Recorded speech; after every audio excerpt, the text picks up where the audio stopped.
Let's get started with lecture 22. Last time we talked quite a bit about various boundary conditions, particularly in the context of musical instruments. So, for example, a flute or a clarinet, where we could have different boundary conditions, and we talked about the fundamental frequencies which correspond to the dominant sound that they produce.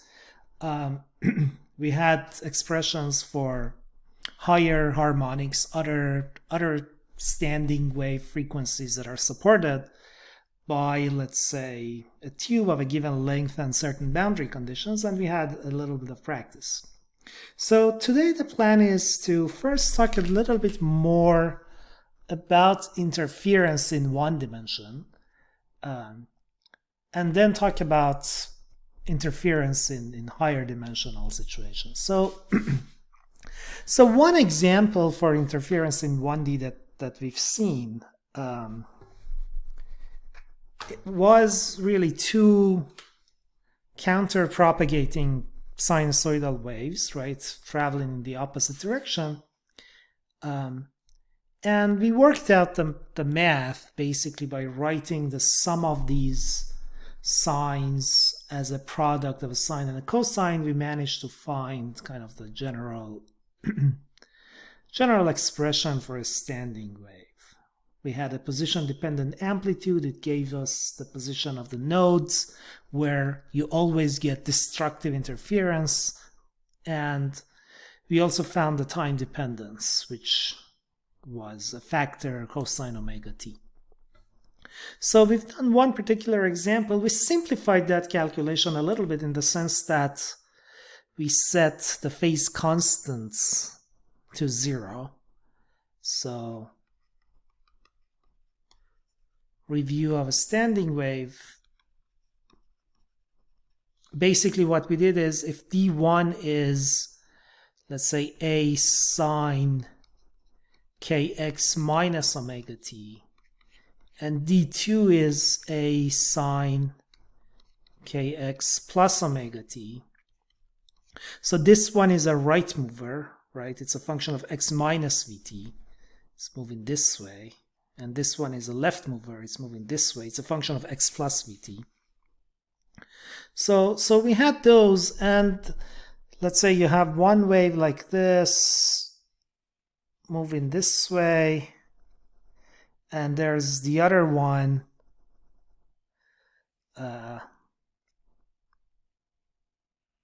like that,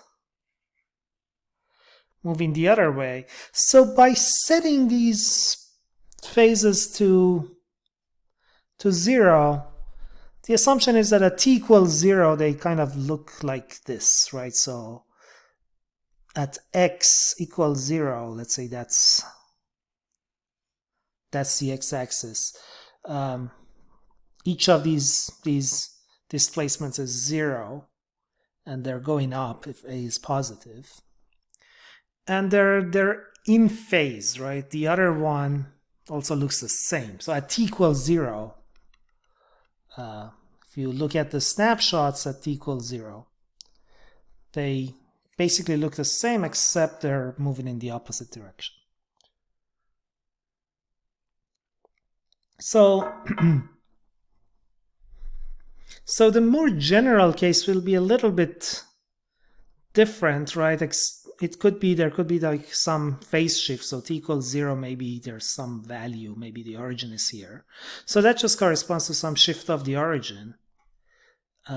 If you have like the same phase added, let's say both of them are here, you add some phi naught to both.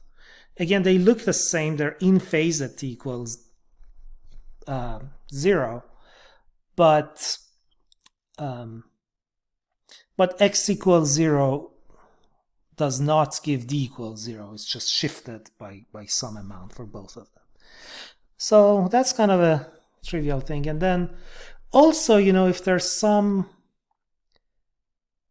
difference in the phase, again, it's like a shift in time, right? It's when you set your clock.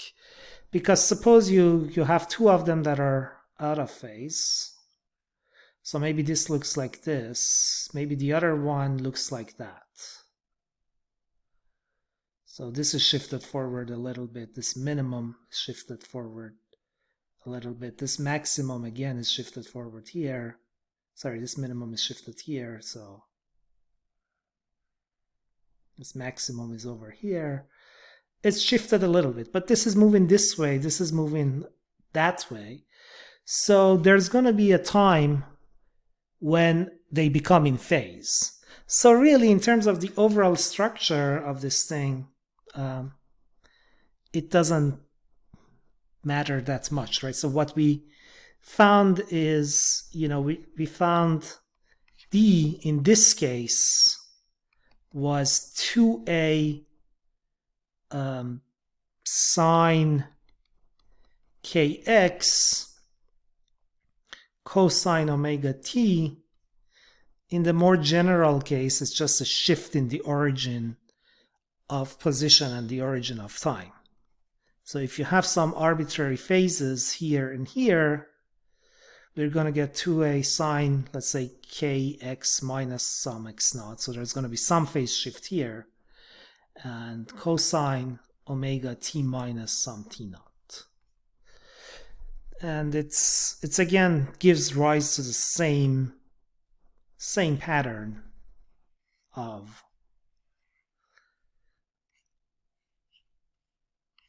standing waves. Now, so I want to do a similar exercise, but consider two sinusoidal waves that move in the same direction. So two sine waves traveling in the same direction. So this could be done easily if you have a loudspeaker, let's say here, and another one somewhere else, and they both emit sound waves. Maybe they're separated by some distance, and they may be out of phase. So at some point, what is it that we're going to hear? What does the wave that we hear look like? All right, so if I want to write the most general expression, I would write at this point, let's say, let's put a coordinate system. So we're interested in one particular point. Let's say this is source 1. This is source 2. And let's say this one point is, let's say it's a distance x2 from source 2 and a distance x1 from source 1 in some coordinate system, right? It's the same point. So if the distance between the sources is, let's call it L, then x1 minus x2 is L. All right, so the most general wave here would be something like a superposition of a wave coming from source 1 and a wave coming from source 2. So it would be, let's say, a sine. In general, we can have different frequencies, but that's not the case we'll study. So let me write the more general case and then talk about a more special case that we consider. So let's call it k1 x1 minus omega 1t plus phi 1 0. Right, the phase constant associated with speaker 1. So it means at the position of source 1, so that's x1 equals 0. At t equals 0, what is the phase of this sine function? Plus a times sine k2x2 minus omega 2t plus phi 2 0. That's the most general case. But of course they're propagating in the same medium, right? Otherwise, there won't be a superposition. So regardless, the speed must be the same. So k1, omega 1, k2, omega 2 cannot be completely independent. In fact, we must have omega 1 over k1 is equal to omega 2 over k2 is equal to the speed of the propagation. Right? Just as a reminder, omega is 2 pi over t, the period. Wave number is 2 pi over lambda, the wavelength. So omega over k becomes lambda over t, and lambda is vt, so that's v. That's always the speed of the propagation. And therefore we get something that's a function of x minus vt when you have a wave propagating to the right with speed v. Anyway, so that's the most general case.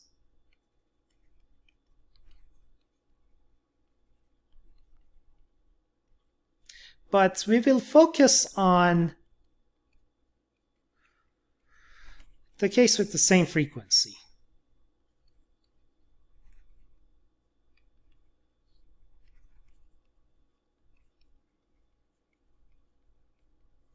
Okay, so I'm interested in, let's say, D1 is A sine V1, D2 is A sine V2. These are the phases, and the phases are kx minus omega t. They have the same, kx1, they have the same frequency, wavelength, period, etc. plus p1 naught, and phase 2 is kx2 minus omega t plus v2 naught. So we focus on this case, and then of course we have d is d1 plus d2. That's the superposition principle. So so what should we do? So this becomes a sine of phi naught plus sine phi 2.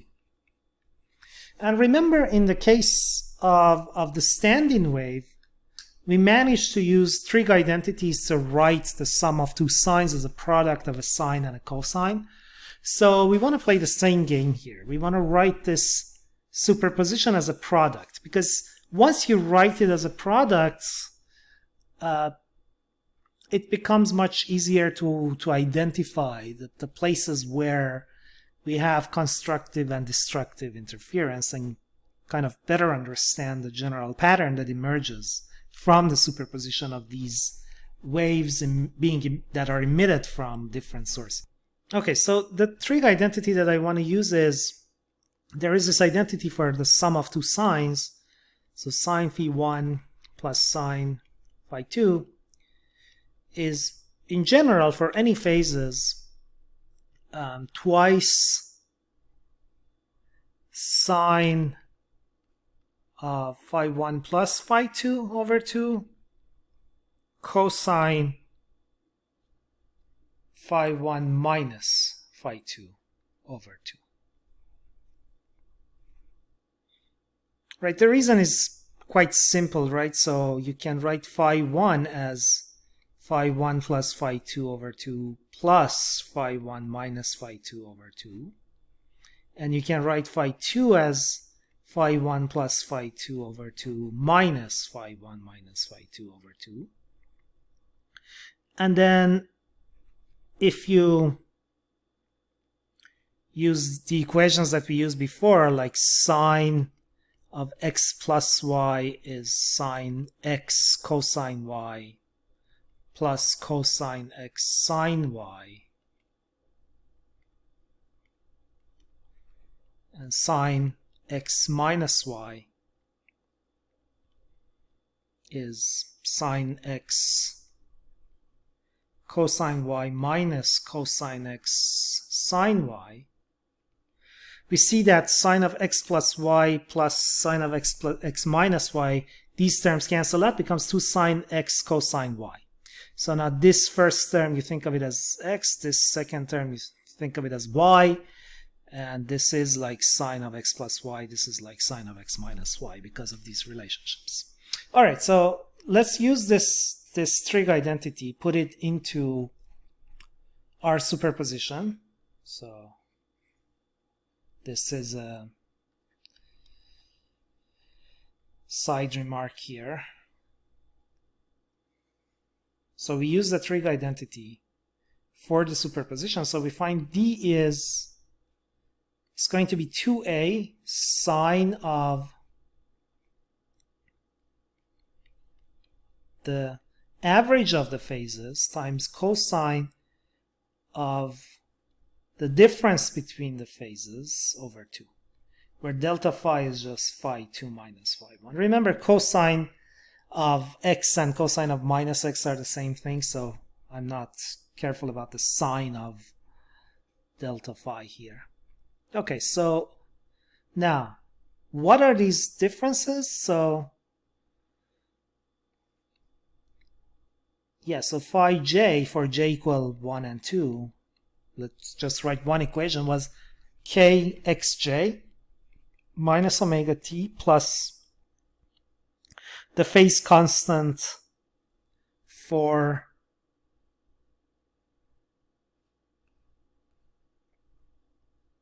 we put j first and 0 then for that wave.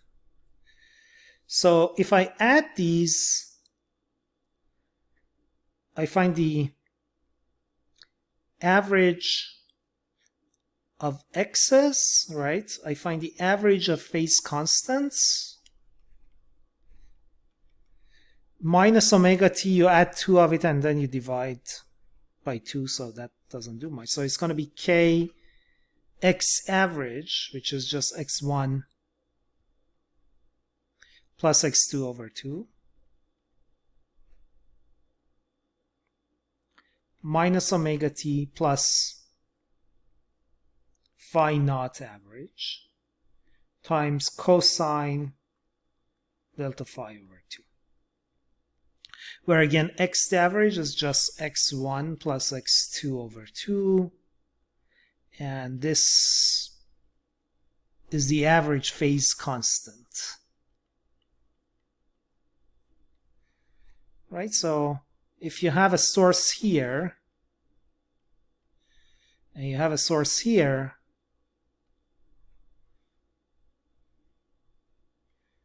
you go to some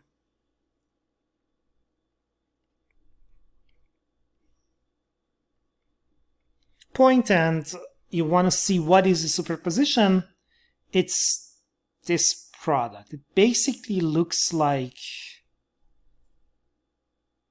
a wave.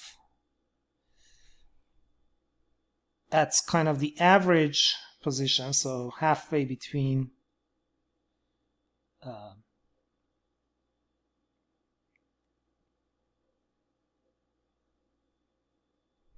at a point that's kind of an average distance between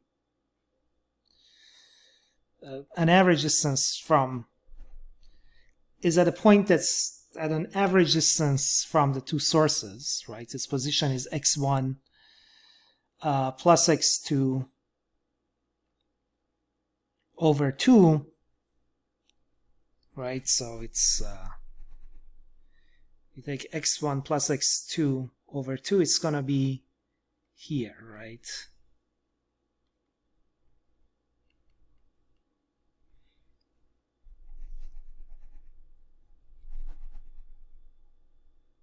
So geometrically, it's like the distance from the middle of the two sources to the point we're interested in. It's like if you put the origin in the middle of the sources, that's what x average is. So it's like a wave propagating from this with some phase constant, that's the average phase constant of the two sources, propagates with speed v, and it has an amplitude, right? So you can write this as a of x, say a, the amplitude, which depends on only the phase difference,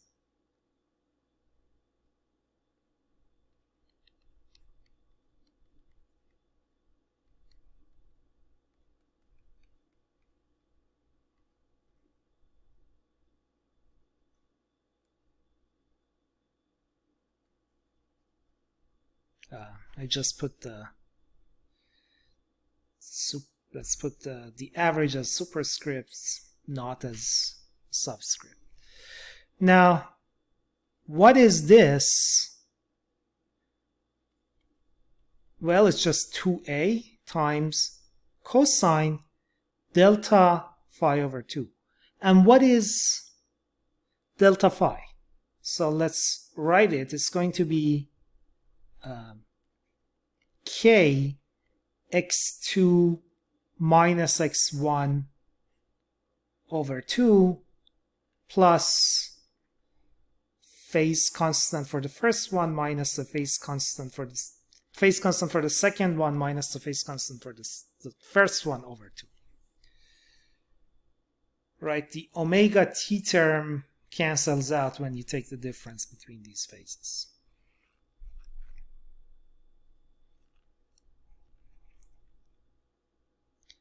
So it seems when that cosine can take its maximum possible value, either +1 or -1, then we get large amplitudes, right? We have constructive interference.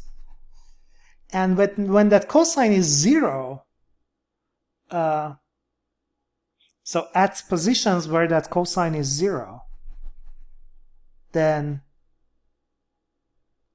there's destructive interference. We're going to get nodes, right? So this factorization allows us to relatively easily determine the positions of nodes and the positions for maximal constructive interference, right? So maximal constructive interference occurs at places where that cosine is plus or minus 1.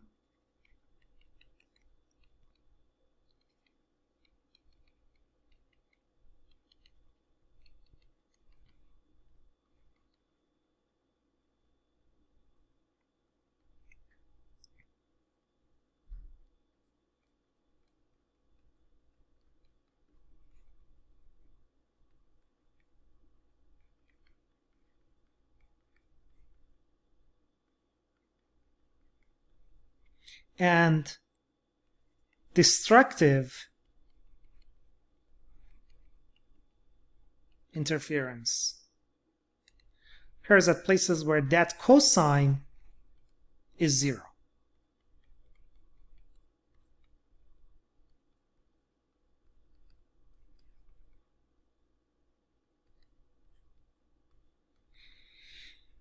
So see, it depends on two things, right? The only thing that determines whether you get maximally constructive interference or destructive interference is the argument of that cosine, which has to do with two things. There are two contributions to it.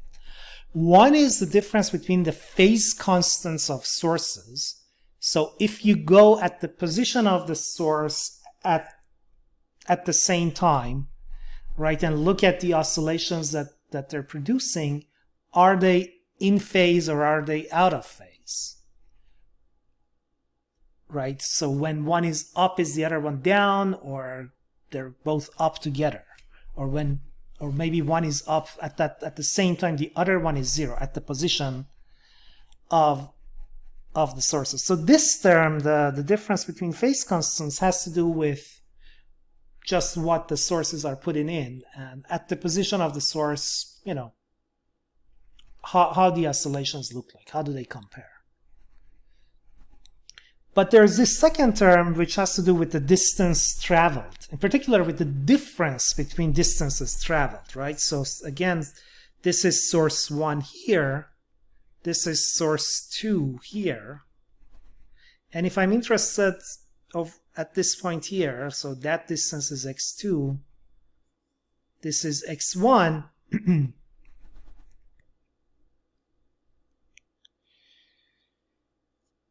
this is the difference between the distances that the wave travels from the two sources to reach the point I'm interested in.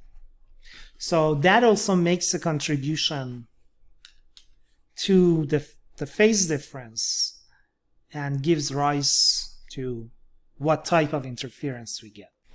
All right, so let's quickly review what we did in terms of slides. It was a little bit math heavy, so it's worth it to see it again quickly, probably with notation that's similar, but I mean, we have slides here, and there are some other points that I will emphasize as we go along.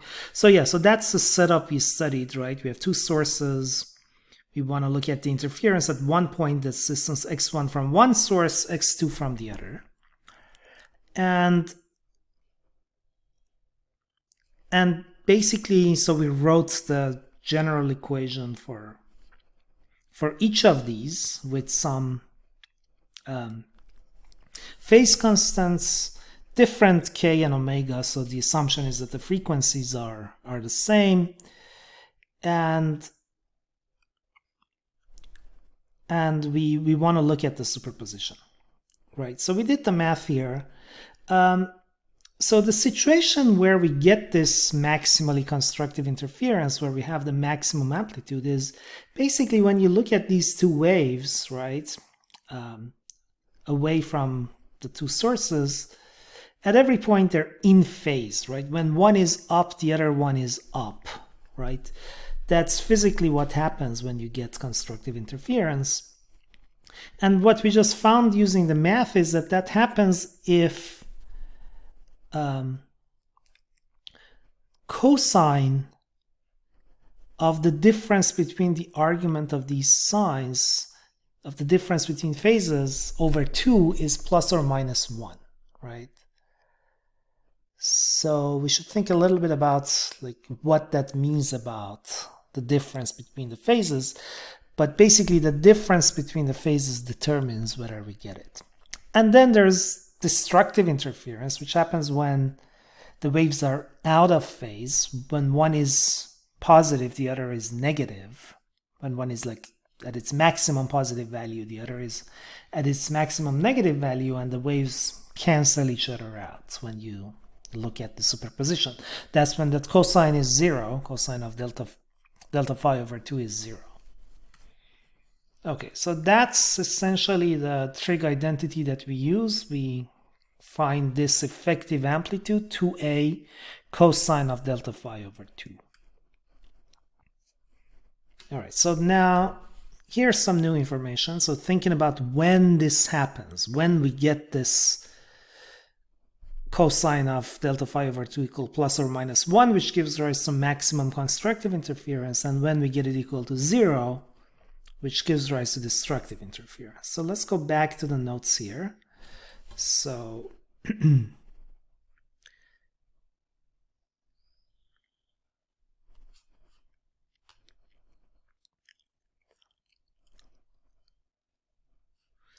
so let's say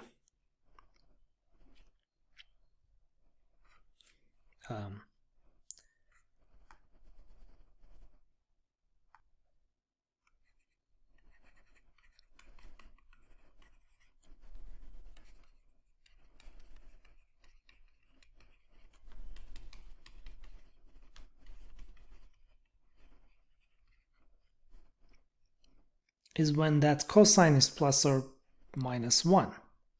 So let's call that whole thing delta phi. So we have cosine delta phi over 2 is plus or minus 1.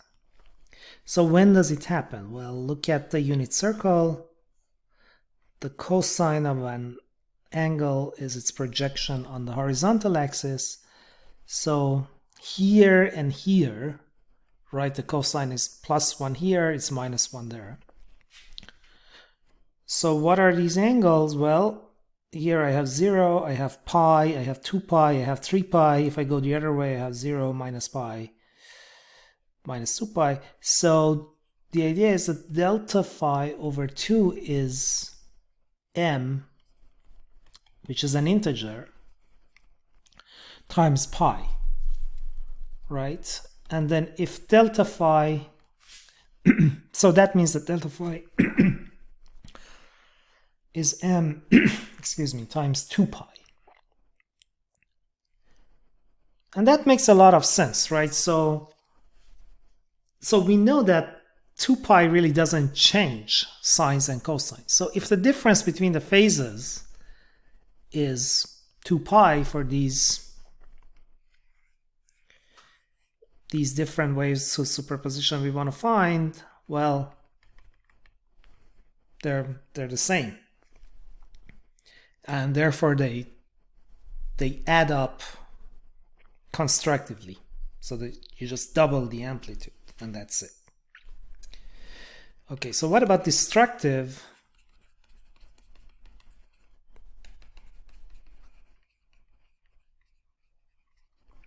Well, I want to have cosine delta phi over 2 to be 0. Where does that happen? Well, you project on the horizontal axis, you get 0, so it's here or here.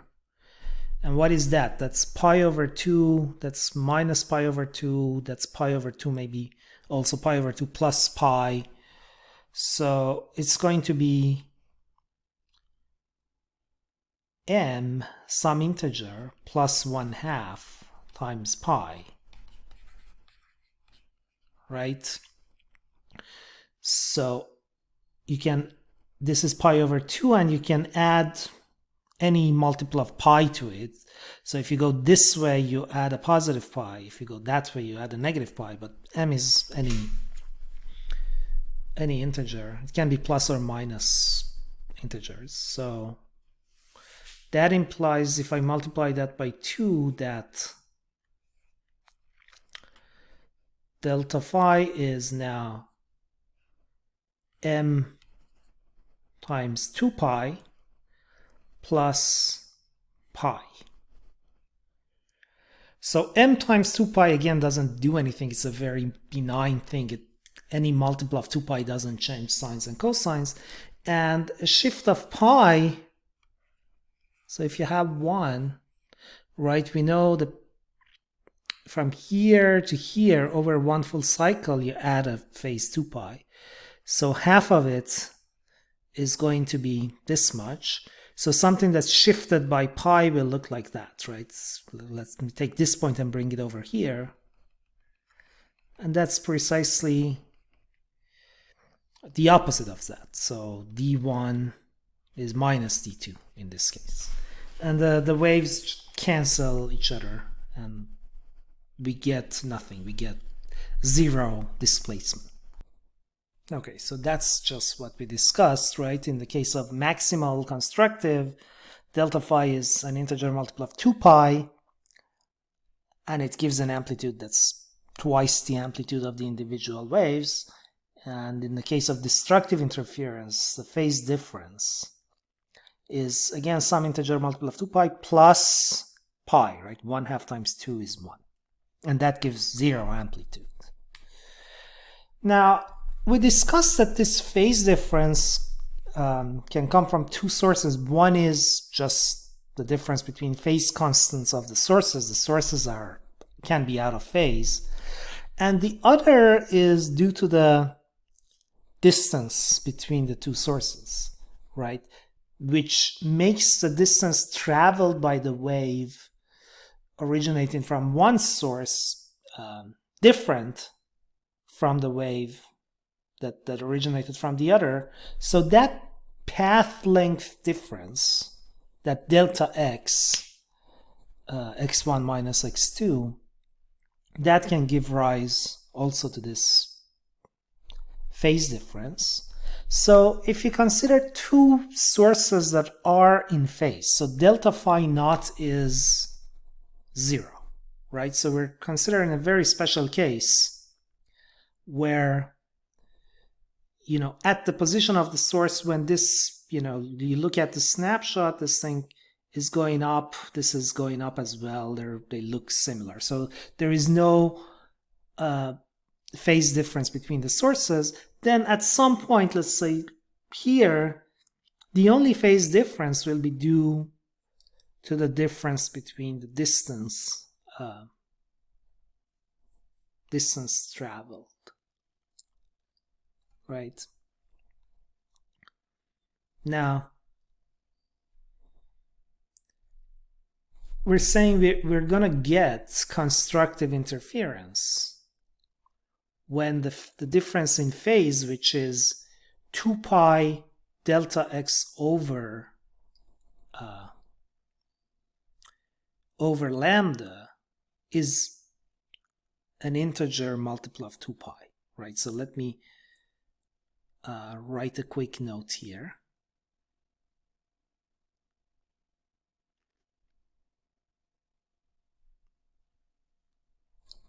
So in general, what we have is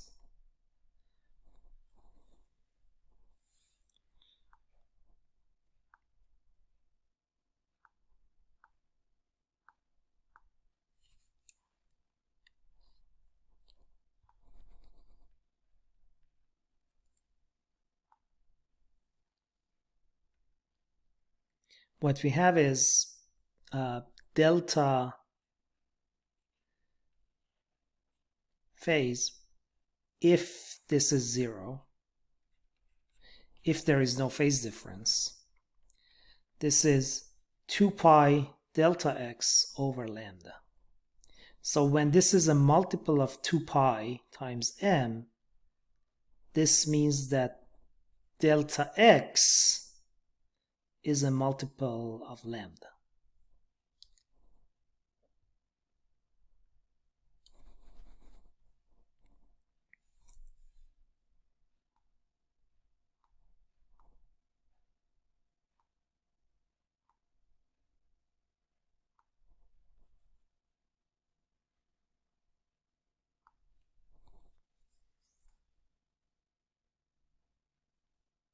Right?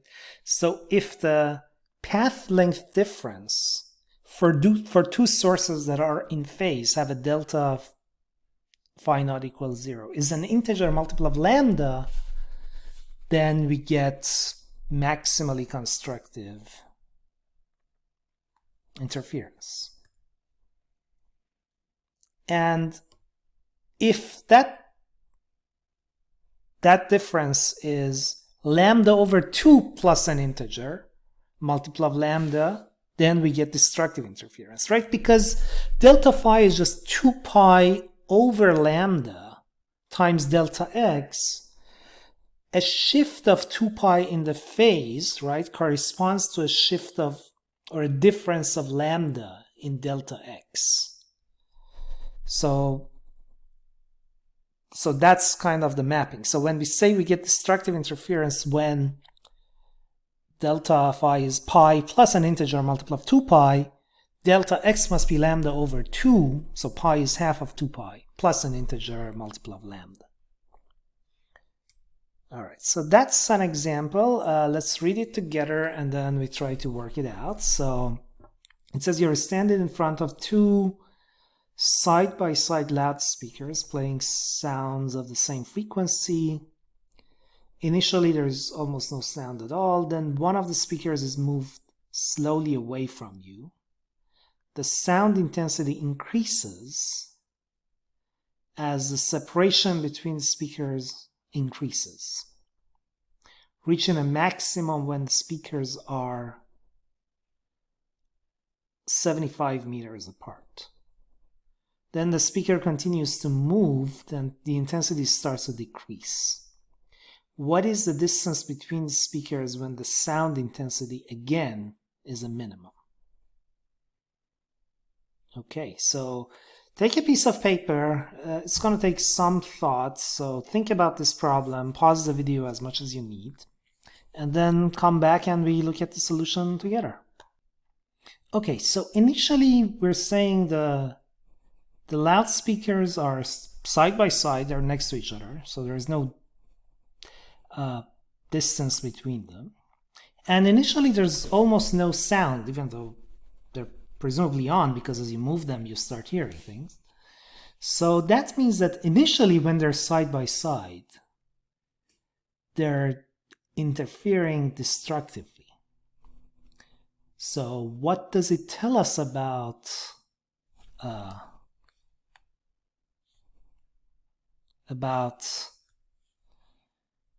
delta phi naught, right?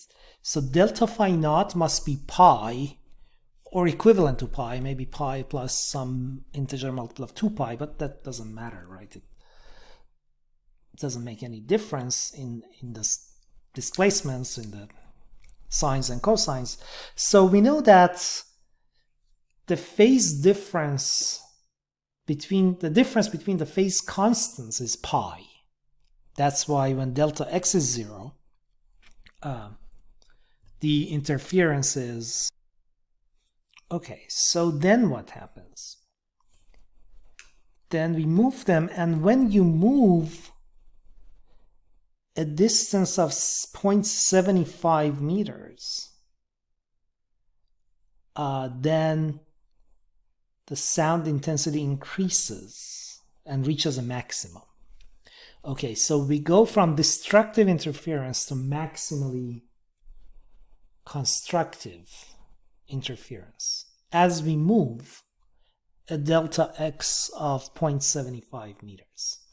So initially the phase difference is pi, then it becomes either 2 pi or it becomes 0, right? The first time you reach maximally constructive interference, they become in phase. So that means that we must add a phase of pi or subtract a phase of pi. So it means 2 pi times this delta x divided by lambda is pi, right? So let's go to the next page and see the solution. So first we argued that delta phi naught is pi. That means that when you have this constructive interference, 2 pi delta x over lambda plus pi must be 2 pi. So it means this one is pi, right? And the first time it happens, the closest multiple of 2 pi to pi is 2 pi, or 0. So that really doesn't change much.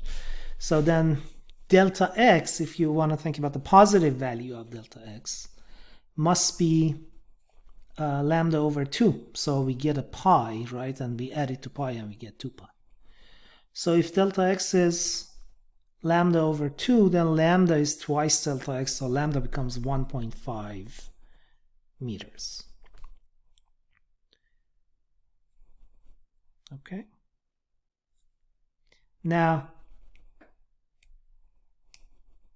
to get now the next destructive interference, we must add another pi to go from this 2 pi to 3 pi, for example. So again, the same distance, 0.75 meters, which added a phase pi, would add a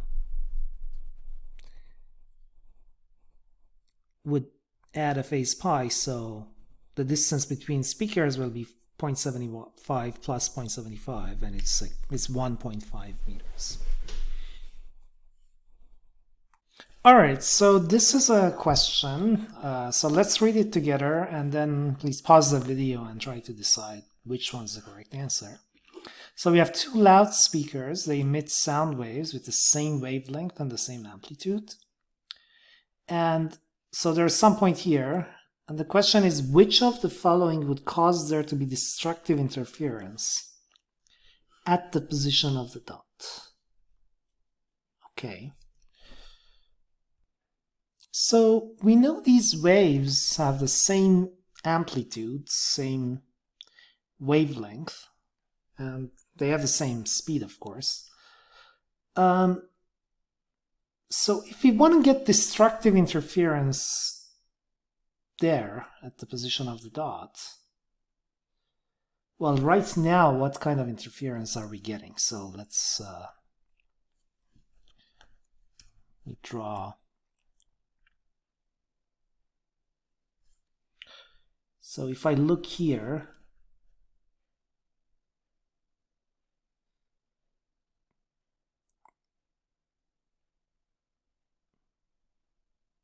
so this seems to be some negative value, right? If the 0 is somewhere here and going down, This seems to be, again, at some negative value, but going up.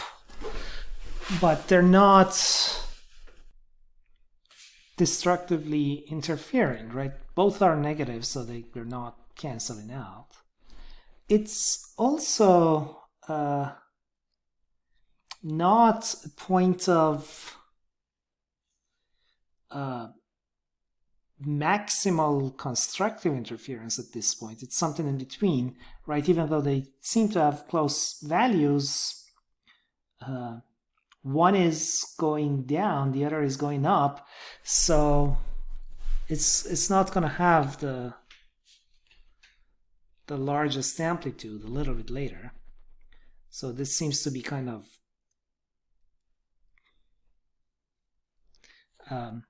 an accident that they roughly have the same displacement, right? So if the two waves constructively interfere somewhere, they must be in phase. These two are not. And similarly, if they destructively interfere, they must be out of phase, right? So remember, what determines whether you interfere destructively or constructively is the difference in phase.